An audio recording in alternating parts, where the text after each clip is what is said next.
బాణాసంచా మనిషి వెర్రితనం చాగంటి ఉవాచ. చాలా కాలం నుంచి నేను అడగాలనుకున్న ప్రశ్నలను ఈ యొక్క స్టేట్మెంట్ చూసిన తర్వాత ధైర్యం చేసి అడుగుతున్నాను. నా ప్రశ్నలు బాణాసంచా కాల్చేవారికి, ఎవరు కాలిస్తే వారికి ఈ ప్రశ్నలు. కులమతాలతో నిమిత్తం లేదు.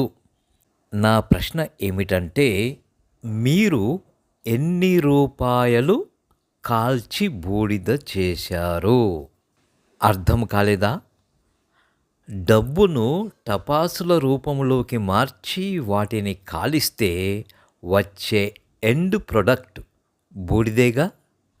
అలా మీరు ఎంత డబ్బును టపాసుల రూపంలో కాల్చి బూడిద చేశారు?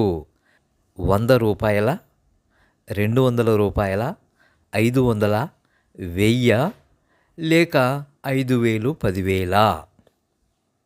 ఎంత డబ్బును మీరు కాల్చి బూడిద చేశారు?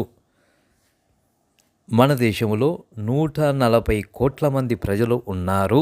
వారిలో కనీసం ఒక 100 కోట్ల మందైనా ఈ టపాసులు కాలిస్తే, 100 కోట్ల మంది కేవలం ఒక 100 రూపాయల చొప్పున కాలిస్తే 100 × 100 10,000 కోట్లు. అదే 200 రూపాయల చొప్పున కాల్చి బూడిద చేస్తే 20,000 కోట్లు.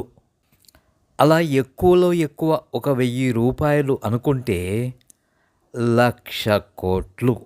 అక్షరాల 1,00,000 కోట్లు ప్రతి సంవత్సరం కాల్చి బూడిద చేస్తున్నారు.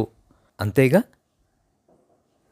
ఈ యొక్క డబ్బుతో ఎన్ని విద్యాలయాలు కట్టవచ్చు, ఎన్ని వైద్యాలయాలు కట్టవచ్చు, ఎన్ని రోడ్లు వేయవచ్చు, లేదా ఒక పెద్ద ప్రాజెక్టు చేపట్టవచ్చు. దయచేసి మీరే కామెంట్ చేయండి, చెప్పండి జవాబు.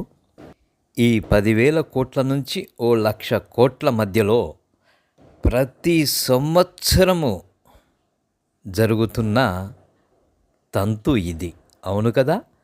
ఇక కొసరుగా అడపాదడపా వచ్చే ఫంక్షన్లు, ఆ కార్యక్రమాలు, ఈ కార్యక్రమాలు అంటూ కూడా సంవత్సరం అంతా అడపాదడప కాలుస్తూనే ఉంటారు.